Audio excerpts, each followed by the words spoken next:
Aslan Rashidovich Usayan 1937-yil 28 fevralda Tbilisida tug'ilgan.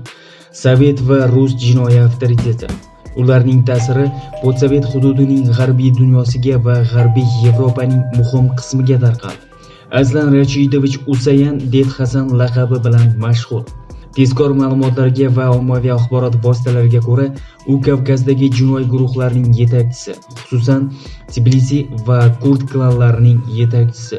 Shuningdek, Rossiyadagi eng qudratli jinoiy rahbarlar va vorzakonlardan biri bo'lgan.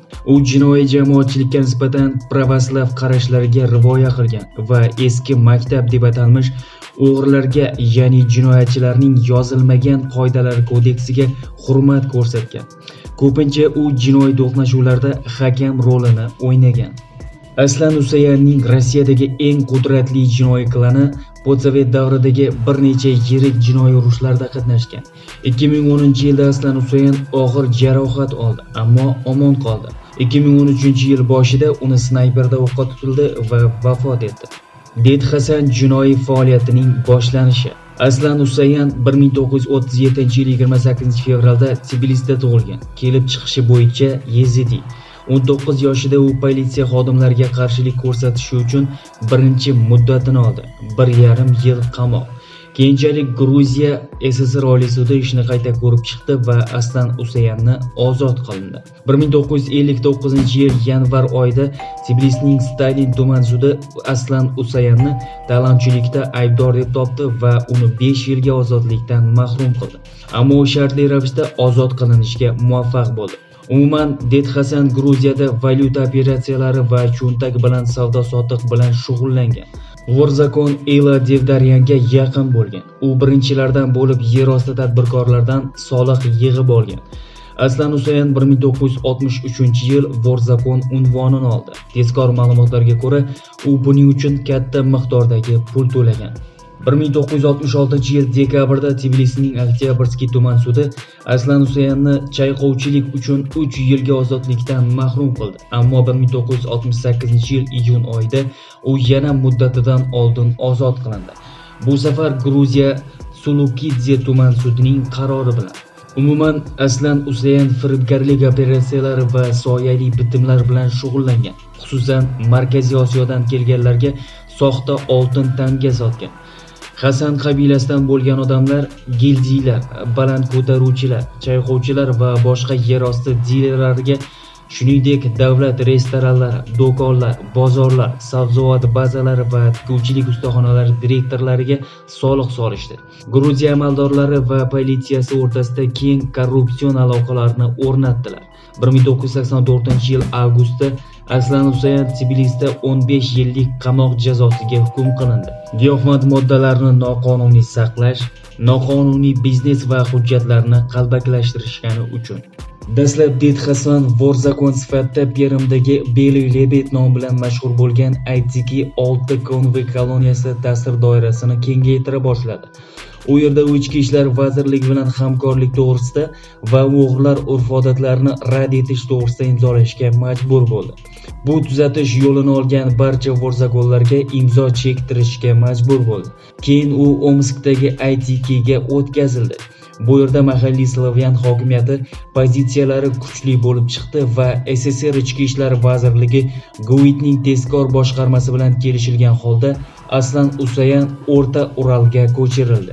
Sverdlovsk viloyatidagi Aytiki 17da jazoni o'tash paytida Ded Hasan Uralning deyarli butun qamoq dunyosini o'z ta'siriga bo'ysundirdi. Sverdlovsk viloyati ichki ishlar boshqarmasi axloq tuzatish ishlari boshqarmasining tezkor bo'limi tezkor aloqa niqobi ostida Aslan Usayan bilan mahbuslar orasidagi vakolatidan foydalanib, Nijniy Tagilning 7 ta axloq tuzatish muassasalarida tartibni ta'minlash to'g'risida so'zsiz kelishuv tuzdi.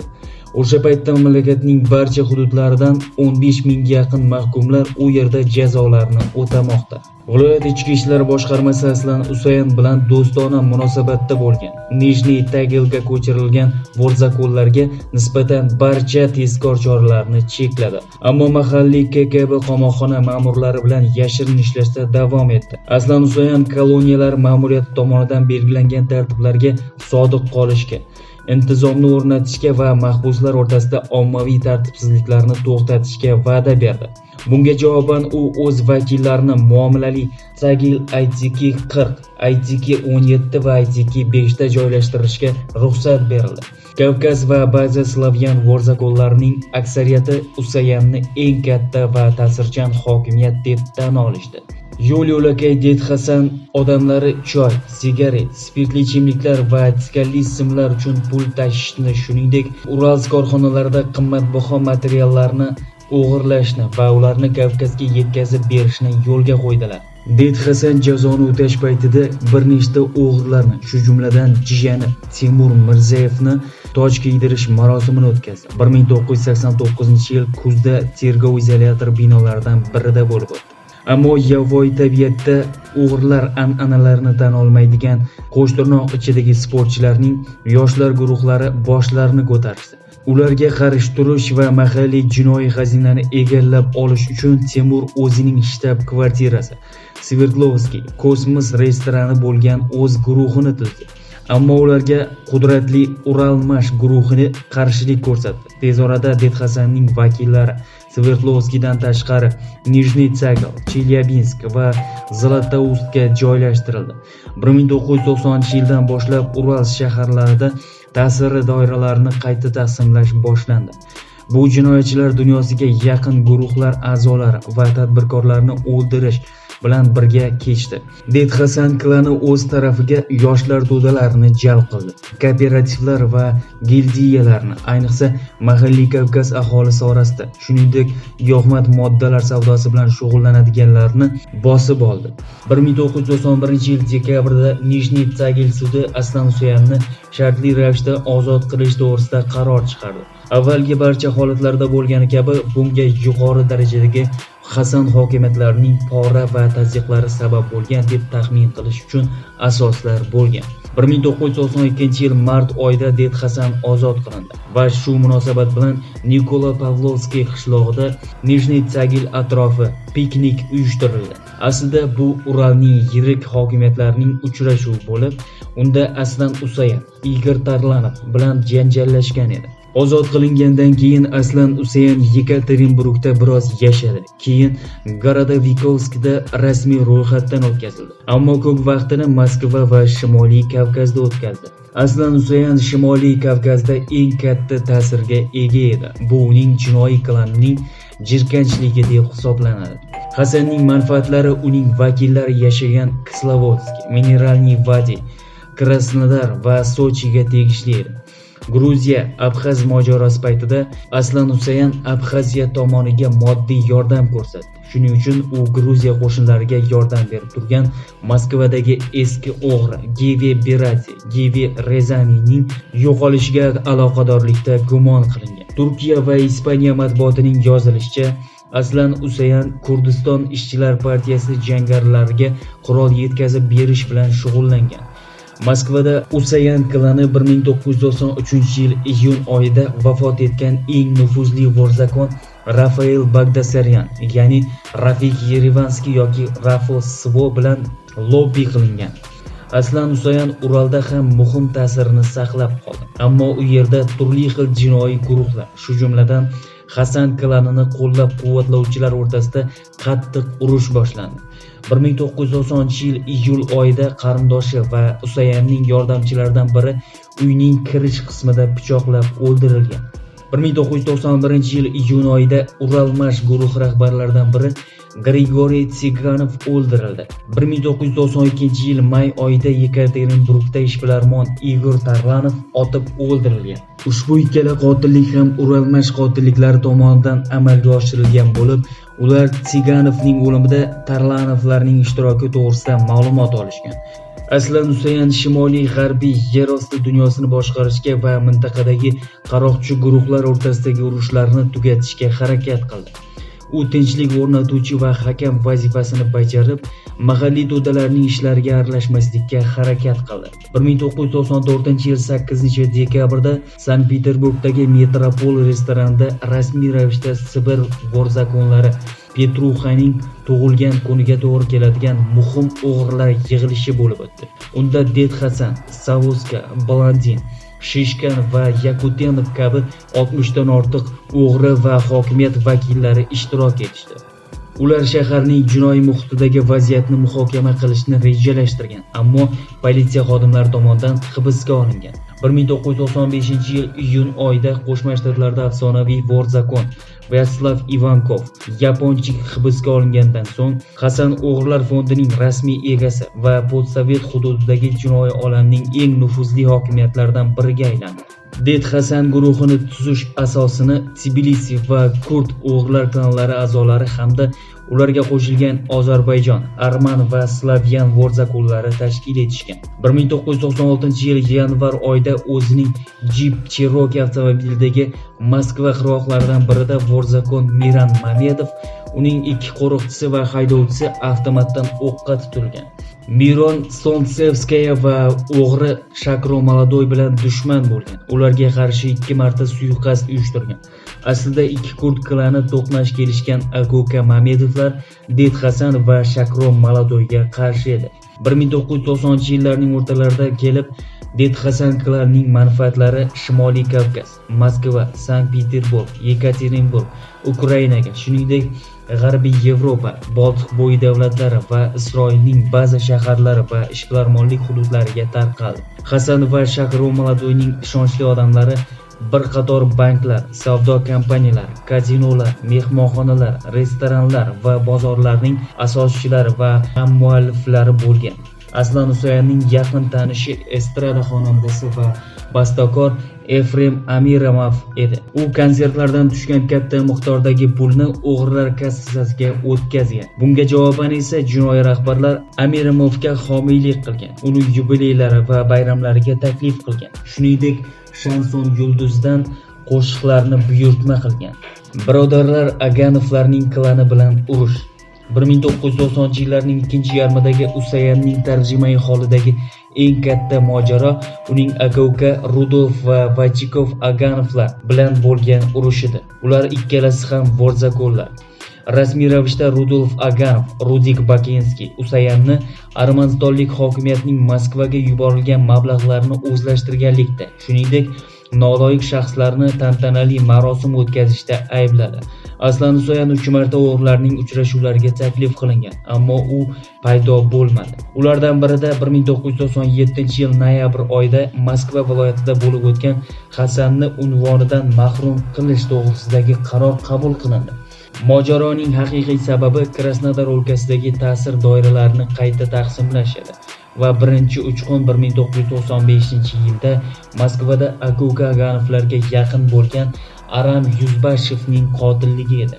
1996-yil iyul oyida Aslan Usayan Sankt-Peterburg rubob xodimlari tomonidan hibsga olindi.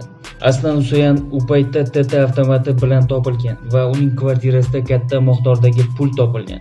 Shu bilan birga Det Hasanning o'g'li Moskvada hibsga olingan.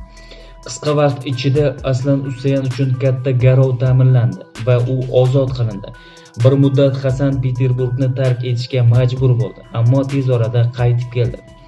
1997-yilda Akoka Aganovlar Aslan Usayan tarafdorlariga zarba berishdi. 1998-yil yozida vorzakonlar Bariga, Maxo, Kosor va Karo Hasanni o'g'rilar ifodatlaridan chetga chiqib, pul bilan firibgarlikda ayblashdi. O'g'rilarning kassasi. Aslan Usayanga qarshi boshqa shikoyatlar orasida O'zbekistondan dori-darmon yetkazib berish va oddiy odamlarning o'limiga sabab bo'lgan texnik spirtli ichimliklar savdosi ham bor edi. Bu esa kodni buzish deb hisoblanadi. 1998-yil 8-avgustda Sochidagi Kavkaz mehmonxonasining Rubin kafesida Aslan Usayanning hayotiga suiqasd uyushtiriladi. Biroq bundan bir necha daqiqa oldin u uyiga ketgan. Boshqa versiyaga ko'ra, u hojatxonaga borgan. Avtomatdan o'q otish natijasida Vorzakon Tristan Chachanadze va avtoritetlar Akoka Unayevlar o'ldirildi va muassasaga tashrif buyurgan 5 kishi og'ir jarohat olishdi. Bitta versiyaga ko'ra, qotillik uchun buyruq Rudik Bakinskiydan kelgan. Shuningdek, 1998-yilda Vnukovo aeroportidan Hasan klaniga yaqin bo'lgan Arutyon Rustamyan, Xarut o'g'irlab ketilgan. Aslan Usayanning o'zi Sheremetyevo aeroportida giyohvand moddalar dozasi bilan hibsga olingan. U Shabalovka ko'chasidagi RUOB ofisiga olib borildi. U yerda prezidentning Chechenistondagi vakili Valentin Vlasovni ozod qilishda yordam berish va Rudik Bakinskiy bilan urush haqida suhbatlashishdi.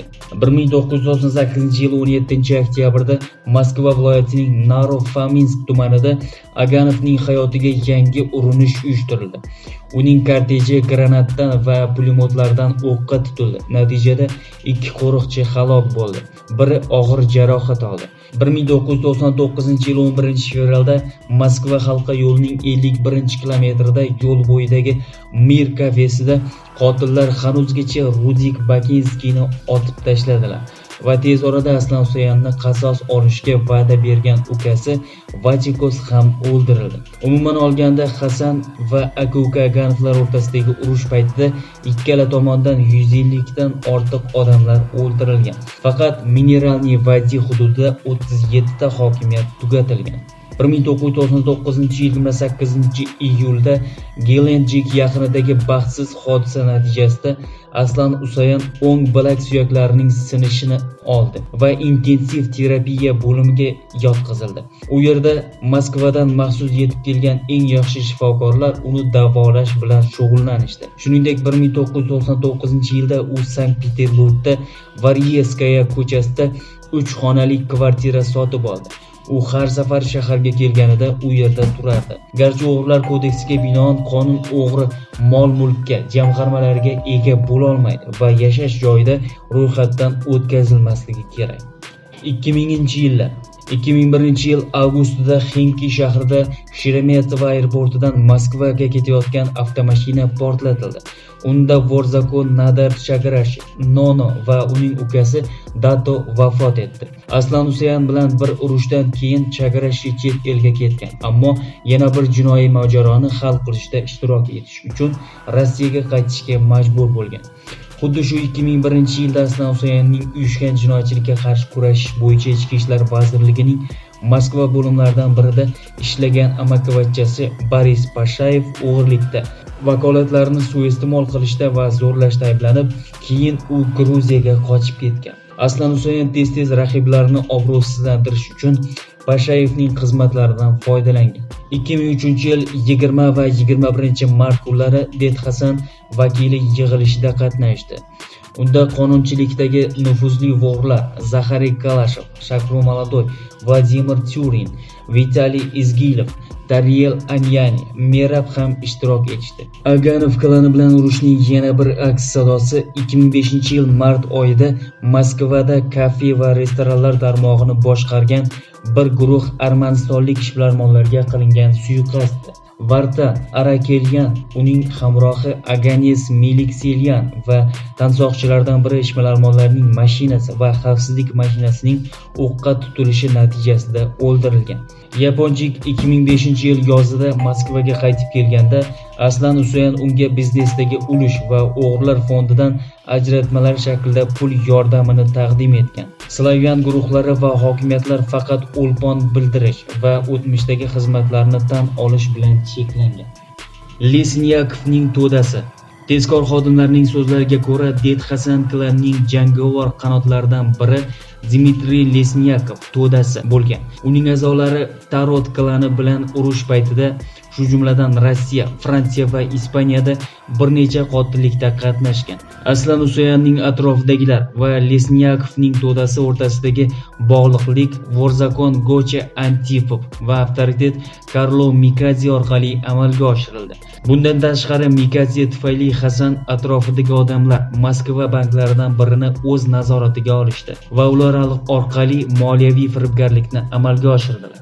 Mikadze brigadasi Moskva va Moskva viloyatidagi turli xil yirik moliyaviy firibgarliklar uchun mas'ul bo'lgan.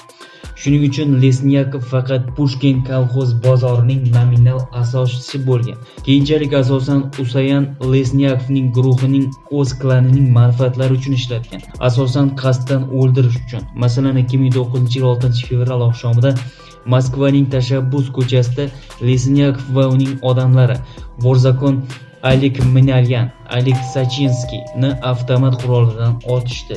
U Aslan Usayanning qishki Olimpiya o'yinlari qurilish shartnomalarini taqsimlash bo'yicha nazoratchisi bo'lgan. Ammo ko'p o'tmay suiqasd atrofdagilar bilan to'qnashdi. Dariel Aniani urug'i bilan urush. 2006-yil may oyida Vorzakon Zaxariy Kalashev xuddi yezidiy kurd oilasidan chiqqan Aslan Usayan singari Birlashgan Arab Amirliklarida hibsga olingan va Ispaniyaga ekstraditsiya qilingan. Uning Rossiya va G'arbiy Yevropadagi ulkan biznes imperiyasining bo'linishi Hasan klanlari o'rtasida ziddiyatga olib keldi. Ular Lasha Shushanashvili, Lasha Rustavskiy va yana bir nufuzli Vorzakon Dariel Aniani Taro tomonga o'tdilar. Bu vaqtga kelib Aslan Usayanning bosh qarorgohi Bolshaya Nikitskaya ko'chasidagi World Fetten Moskva restoranida alohida ofis bo'lgan. Bu yerda u tashrif buyuruvchilarni, shu jumladan Ichki ishlar vazirligi va FSBning yuqori lavozimli xodimlarini qabul qildi va jinoyat va tijorat nizolarini hal qildi. Aslan Usayan manfaatlar doirasidagi qarzlarni to'lash, kreditlar olish, kompaniyalarga homiylik qilish va qo'rqitishdan himoya qilish, ba'zi sabzavot, kiyim-kechak va qurilish bozorlari, yer uchastkalari, qurilish sohasidagi pora, noqonuniy qimor o'yinlari kiradi. Ded Hasan va Taroning qarama-qarshiligi ko'plab yig'ilishlar bilan cheklangan bo'lib, ularda klanlar rahbarlari boshqa hokimiyatni qo'llab-quvvatlashni boshladilar. Yangi tarafdorlarni jalb qildilar. Shu jumladan yangi kelganlarning tantanali marosim o'tkazish yo'li bilan va raqiblarni o'g'irlarning urf-odatlaridan chetlashganlikda aybladilar. 2008-yil 2-mayda Aslan Usayan yaponchik klanlar o'rtasidagi mojaroda uning tarafini oldi. Yaponchik laqabli Vorzakon juda katta ta'sirga ega bo'lgan.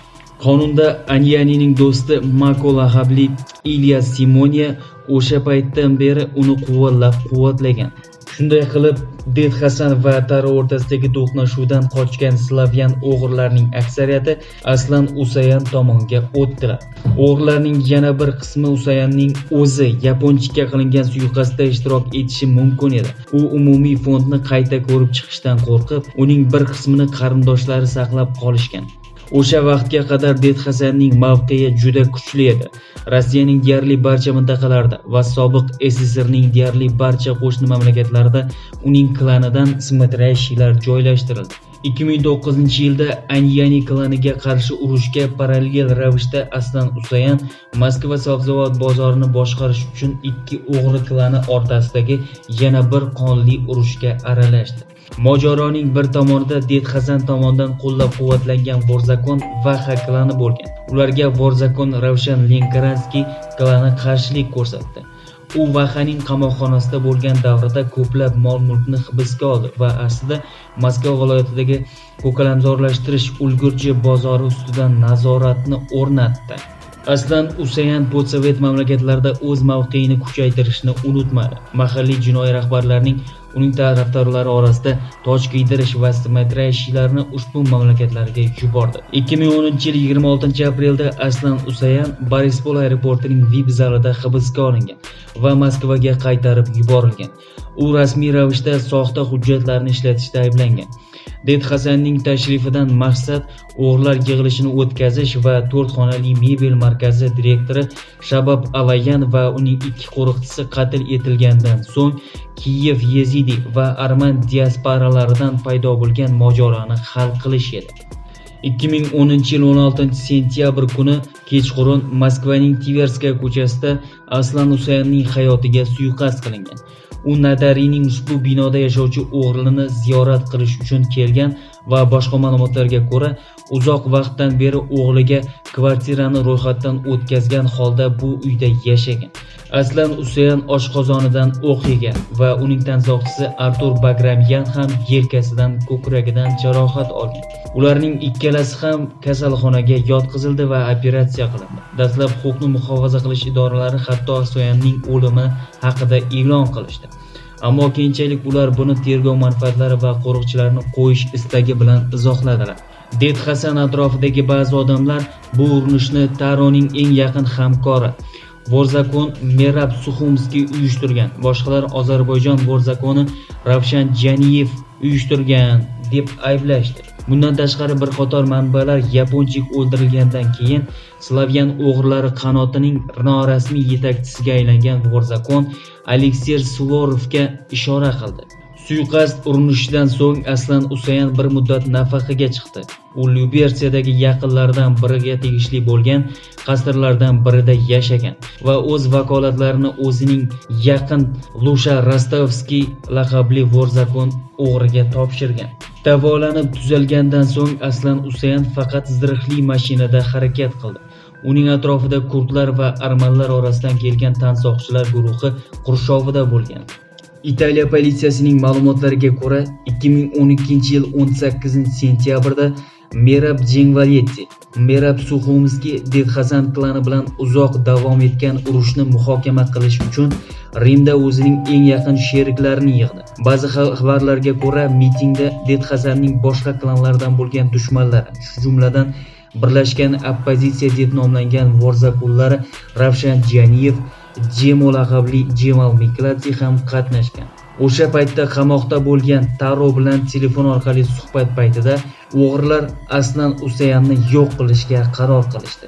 Qotillik va dafn marosimi. 2013-yil 6-yanvarda Markaziy yozuvchilar uyining qanotida joylashgan Bolshay Nikitskiy ko'chasi 55da joylashgan eski Fetan restoranining hovlisida Aslan Usayanga avtomatdan o'q uziladi. U boshidan yaralanadi. Shundan so'ng u Batkin kasalxonasining jonlantirish bo'limida vafot etadi. Boshqa manbalarga ko'ra, qotillik Kretniy Dvor restoranida Bavarskaya ko'chasi 52da sodir bo'lgan. Ushbu ikkala restoran ham Bavarskaya va Bolshay Nikitskiy ko'chalari o'rtasida Lev Tolstoy haykali atrofida cho'zilgan kichik maydonga ochilgan. Bundan tashqari suiqasd paytida restoran ofitsianti eshikdan jiddiy yaralangan.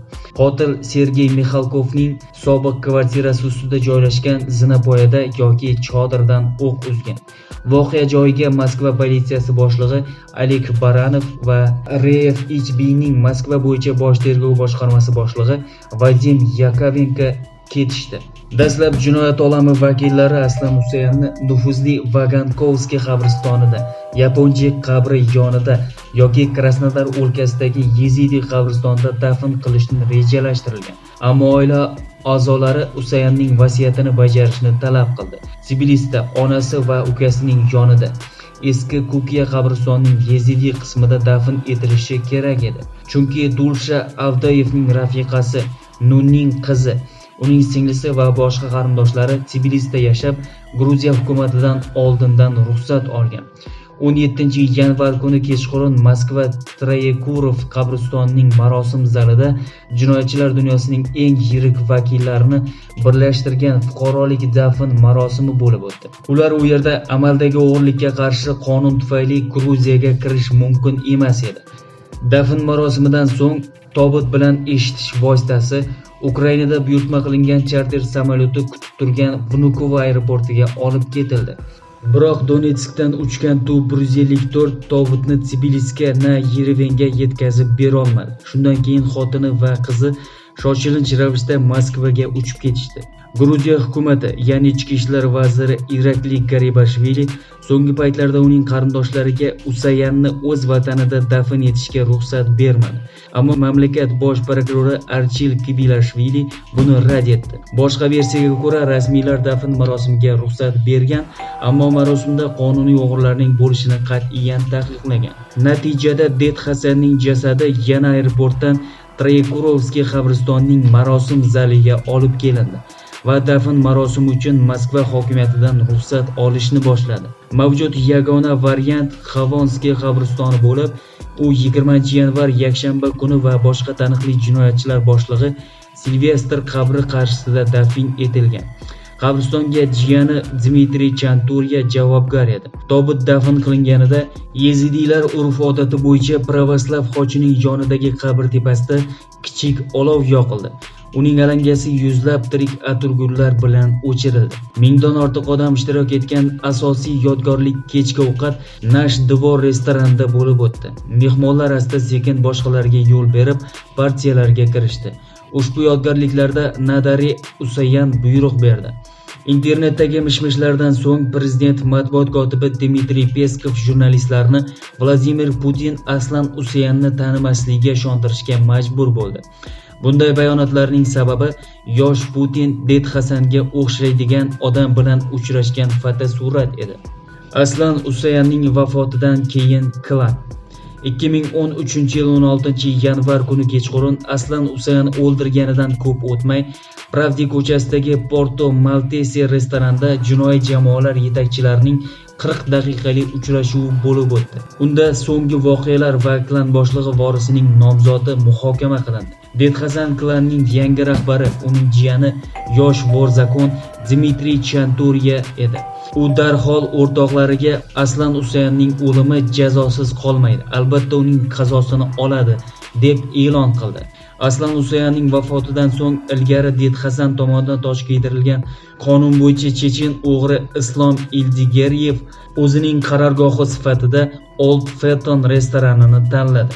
2013-yil davomida Det Hasanning xalqaro va bir paytlar ulkan klanida o'zgarishlar yuz berdi. Slavyan o'g'irlari va ularga qo'shilgan Kavkaz o'g'irlari yetakchi pozitsiyalarni egallashdi. Det Hasan klanining ochiq dushmanlari orasida Ravshan Lenkaranskiy, Taro, Suxumitlari, Ozarbayjonlar, shuningdek Do'sti Tagan guruhi aniqlandi. 2015-yil may oyida Aslan Usseyanning o'ldirilishi bo'yicha jinoiy ish bo'yicha tergov to'xtatildi.